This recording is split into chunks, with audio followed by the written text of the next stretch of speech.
Ako si Billy, kaibigan ni na Ann at Vong. Happy-go-lucky daw ako, sabi ng mga kaibigan ko. Ako ang makulit na singer ng barkada. Love life? Sus, di pinoproblema yan. Ako si Ann, ang nag-iisang babae sa barkada. Simple lang ako manamit. Maong at t-shirt lang, okay na ako.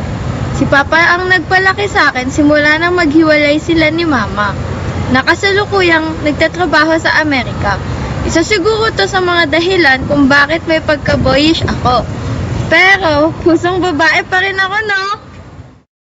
Ako si Bong. First year college, kumukuha ng kursong ECE, valedictorian ako nung high school. Matalino, mabait, at mapagmahal. Ganyan ako kung ilarawan ng mga kaibigan ko. Marami ring nagsasabing, pogi ako. Mapasa school man, sa LRT, at kung saan-saan pa. Well, hindi ko naman sila masisisi. Pogi talaga ako eh. Wala na akong magagawa pa. Sinasabi nila, pag pogi, wala nang problema. Di totoo yun. Sa katunayan pa nga niyan, may mga katanungan pa rin gumugulo sa aking isipan. Bakit yung mga nagkakagusto sa akin, hindi ko naman gusto? Habang ang nagugustuhan ko naman, hindi ako gusto. Hay, buhay nga naman. Gayunpaman, maasa akong balang araw, darating rin siya sa buhay ko. Hindi man ngayon, siguro bukas.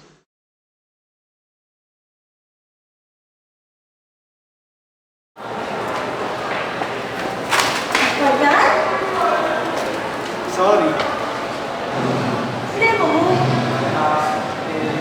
Wala.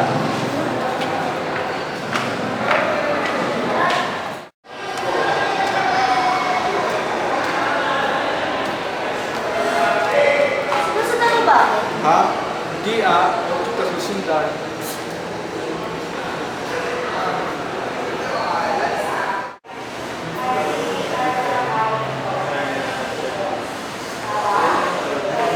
Sundan mo ako eh. Hindi Hindi. Ano Ito ba? nga ang room ko eh. Dito din ako sa classmates ko na tayo. Ayun nga. Hi. Ayun po. Pinipig. Ganun.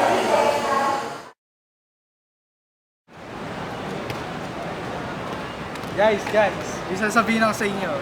Ano naman yun? I think I'm falling in love again. Kanina naman. Kay Karil, sa kaklase ko sa KM-Lab.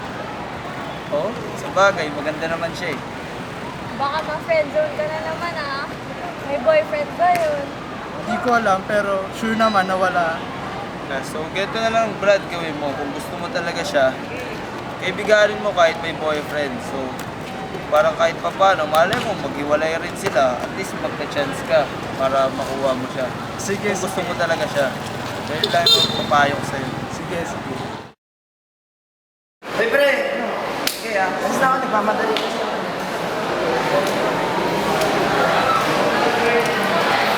Uy! Grabe pagod na pagod na ako. Ayoko na. Gusto mong joke? Basta. Baliw. Baliw. Ako na. Sa'yo, baliw.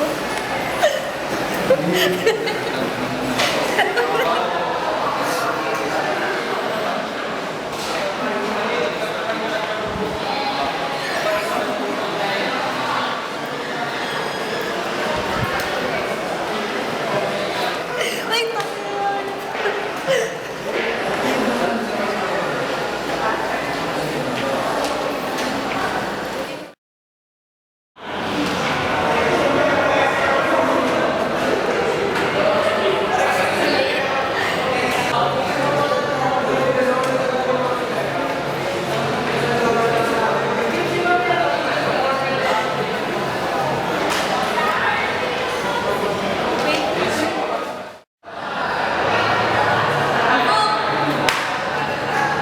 Ano yun? Balita ako sa'yo. Ano? Kami may kasama ka lalaki. Boyfriend niya ata. Boyfriend? Maganda ba? Oo naman. Pinupunasan na kayo ng pawis. Sweet kaya niya. Bakit? Hindi naman siya sa akin. Kahit lang. Boyfriend niya yun. Hindi. Wala akong maanuan pa. Sige, sige. Idol, yung mo camera.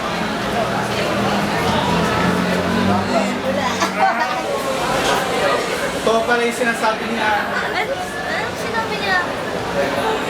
Uy, wait!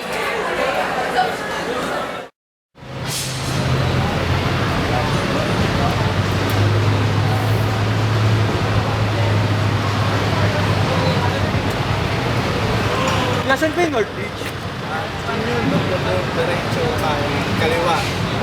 Hindi ko thank you ah. Hello, friend. Asan ka? Pwede bang samahan niyo naman ako dito? Kailangan ko na makakausap eh. Sige.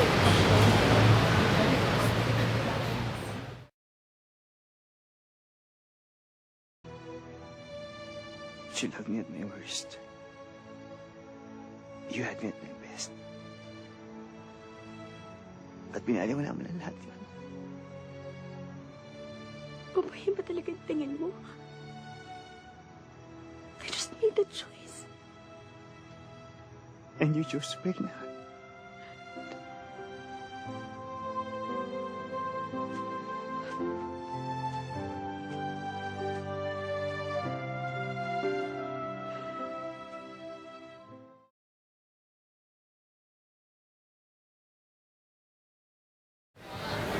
Nasaktan din si Basha.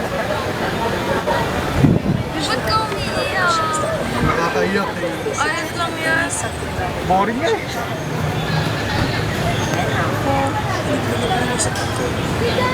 Masaktan ka lang dahil umalit sa puso mo.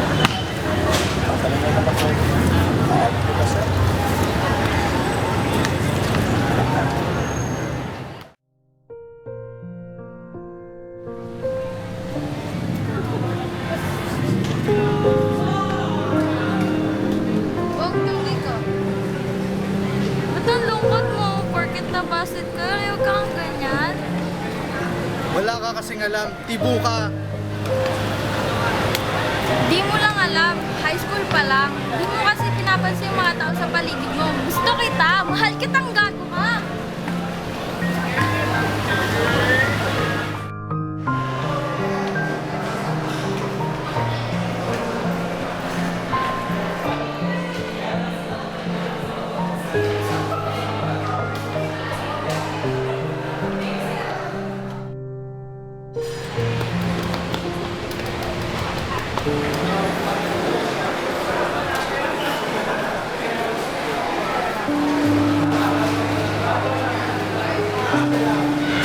Hello?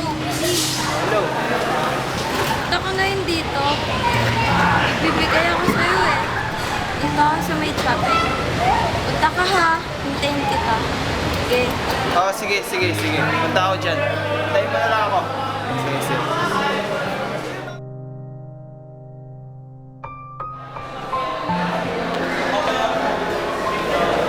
Bong!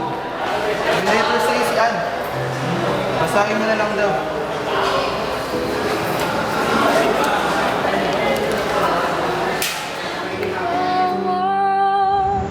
Hi bestie! Kamusta ka na? Uy, sorry nga pala sa mga nasabi ko sa'yo last time ah. Nadala lang talaga ako ng emosyon ko nun eh. By the time na binabasa mo tong sulat na to, on the way na kami ni Papa sa airport. Akala mo hindi totoong titiraw na kami sa Amerika, no? Totoo yun. So, yun. Pasensya na kung hindi ako nakapagpaalam ng personal. Hindi ko pa kasi kayang makita ka eh. Hindi bale. Sooner or later, mawawala rin tong nakakamdaman ko para sa'yo. Ingat kayo palagi dyan ah. Hanggang dito na lang. Goodbye, Bong. Ann.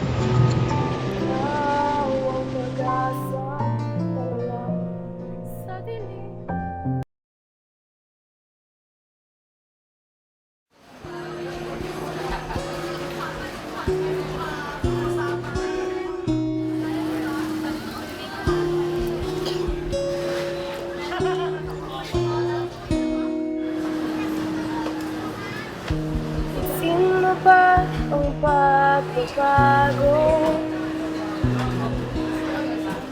Di matitigan ng iyong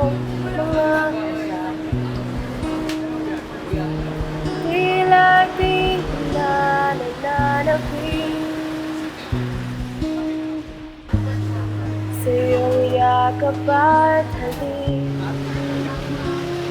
Sana'y malaman mo, hindi sinasadya. Kung ang nais ko ay maging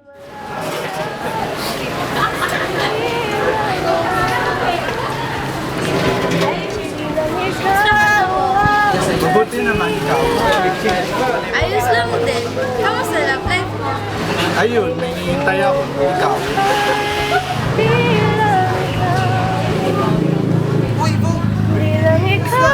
Ayos naman ikaw. Ayos na naman. Love life mo.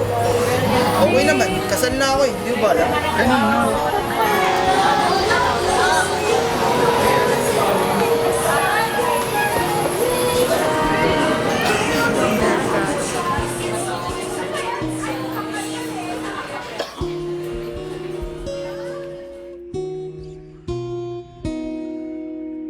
Ako si Vong, nakapagtapos sa isang institusyon sa kursong Electronics Engineer.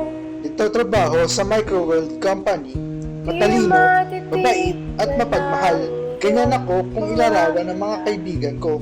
Marami rin nagsasabing pogi ako, mapasa school man, sa LRT at kung saan pa. Well, hindi ko naman sila masisisi, pogi talaga ako Wala na akong magagawa pa. Sinasabi nila, pag pogi, wala nang problema. Di totoo yun. Sa katunayan pa nga niyan, may mga katanungan pa rin gumugulo sa aking isipan. Bakit yung mga nagkakagusto sa akin, hindi ko naman gusto. Habang ang mga nagugustuhan ko naman, hindi ako gusto. Hay, buhay nga naman. Ngayon pa man, maasa akong balang araw, darating siya sa buhay ko. Di man ngayon, siguro bukas. Ay naguguluhan, di lang ikaw. Di lang ikaw ang nababahala, bulong ng isip. Huwag kang pagkawalan, ngunit puso ko ay kailangan kang